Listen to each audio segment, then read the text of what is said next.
Hello guys, welcome back to our channel. Today we continue our yesterday story. Now start our story.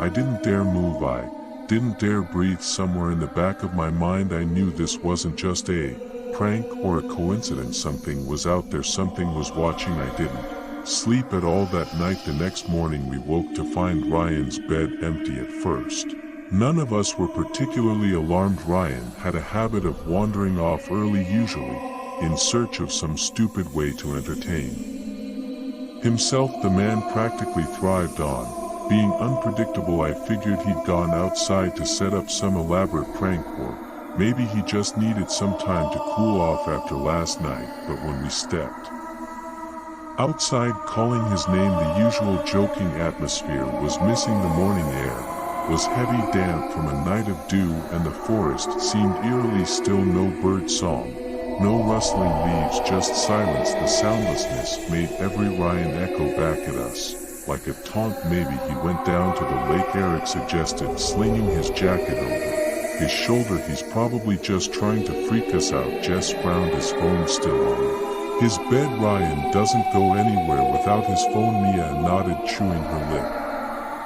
That's what's weirding me out. He's probably messing with us, but leaving his phone, that's not like him. Despite the gnawing unease settling in my chest, I tried to play along with Eric's logic. Let's check the lake, I said. Worst case, he's hiding in the trees, waiting to jump out and scare us. If we play along, maybe he'll get bored and stop. The trail to the lake was narrow, lined with gnarled roots that seemed to reach out for our ankles as we walked. The sun had climbed higher now, but the thick canopy overhead cast the woods in shadow, making everything feel colder than it should have been. Every so often someone would call Ryan's name, their voice cutting through the stillness before fading into the trees. Each unanswered shout only made the silence feel more oppressive. When we reached the lake, it was as still as glass, no ripples, no signs of anyone's presence. We spread out, checking the shore and peering into the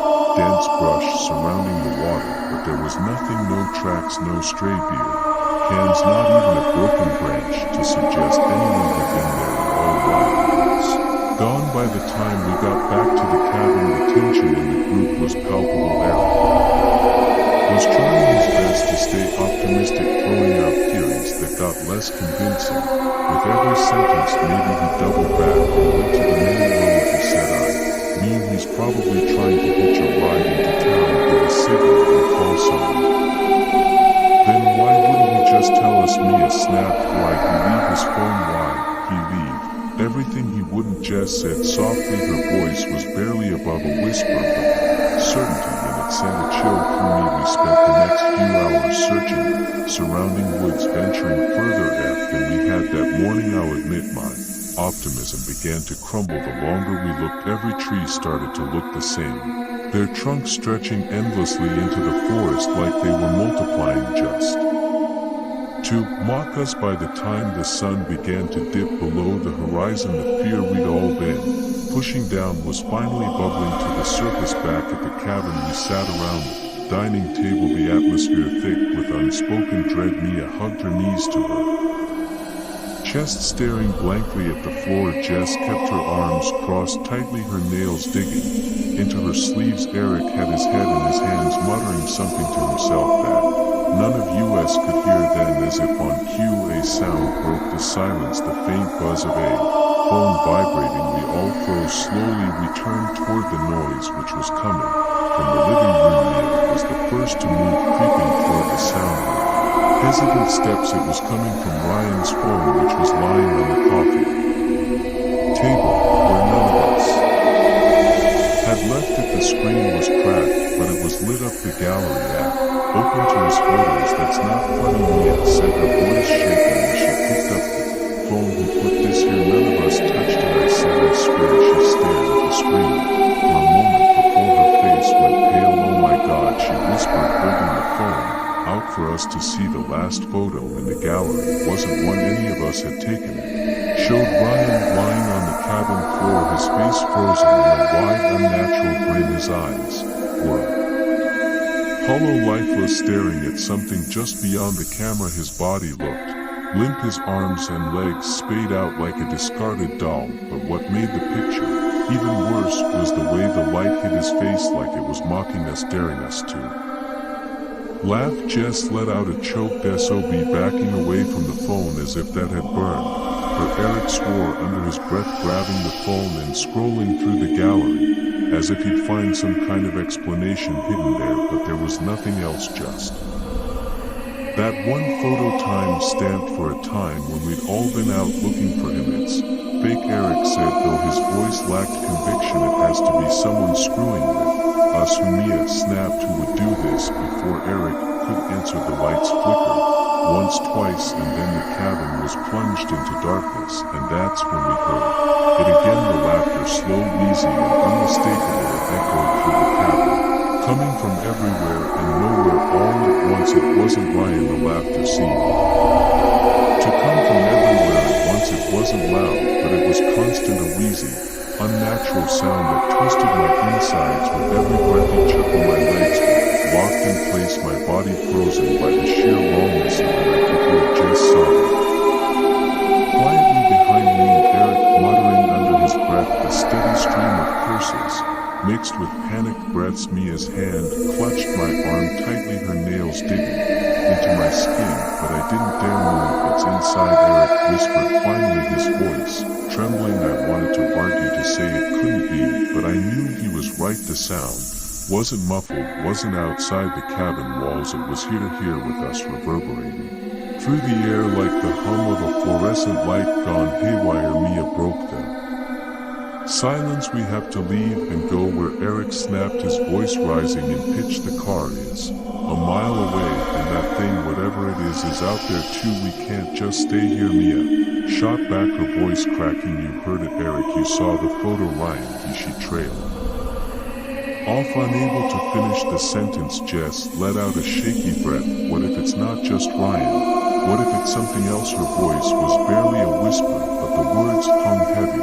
in the air. I swallowed hard, my throat dry and raw. The laughter stopped suddenly, cutting off mid-chuckle, as if someone had flipped a switch. For a moment the silence felt like a reprieve, but then it stretched on too long, too quiet, and the tension in the room grew unbearable. That's when we heard the knocking, 3 slow, deliberate knocks on the front door. We all jumped, and Jess let out a stifled scream. I turned toward the door, my breath catching in my throat. It couldn't be Ryan. We all knew that, but the alternative was something I couldn't even begin to comprehend. Who's there? I called, my voice shaking. No answer, just the sound of another 3 knocks, each one echoing through the cabin like a hammer driving nails into a coffin. Don't open it, Mia said, clutching my arm tighter. Whatever you do, don't open it. Eric grabbed the fire poker from the hearth, holding it in front of him like a sword. If it gets in here,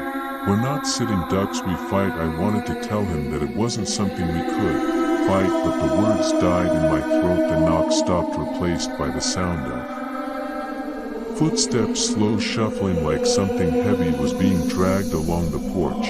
They circled the cabin, each step scraping against the wooden boards, getting closer to the windows, and then a voice, Ryan's voice. Hey guys, open the door, it said, calm and casual, like he was asking for a drink of water. Come on, it's freezing out here. Jess started shaking her head, whispering, oh no. Mia's grip on my arm tightened. That's not him, she hissed. It can't be, let me in. The voice said again. It sounded exactly like Ryan, but there was something off, too smooth, too perfect, like a recording played back on a loop. The footsteps stopped outside the window nearest to Jess. She shrieked and scrambled away as a shadow passed over the curtain, taller than pale windows.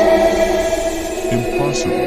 So the voice came again, closer this time. Guys, what's wrong? Don't you recognize me?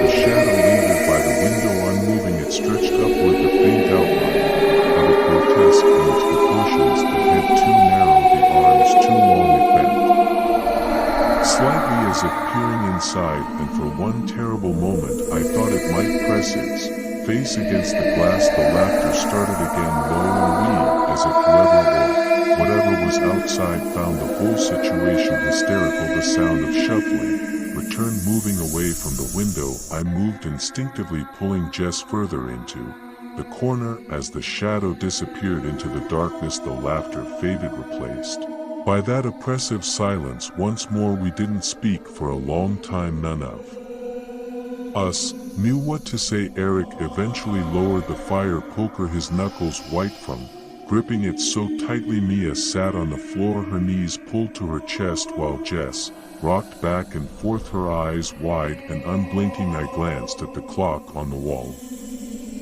Only 2 a.m. Morning felt a lifetime away, and the thought of enduring hours of this was unbearable. I paced the room, trying to think of something, anything that could help. We need to get out of here, I said, finally breaking the silence. First light, we head to the car and don't look back. No one argued, but the doubt in their faces was clear. The cabin felt like a cage now, the walls too close, the shadows too dark. Even with the fire poker, even with our resolve, we knew deep down that whatever was out there, that's enough for today. See you tomorrow. Have a horrible day. Bye bye.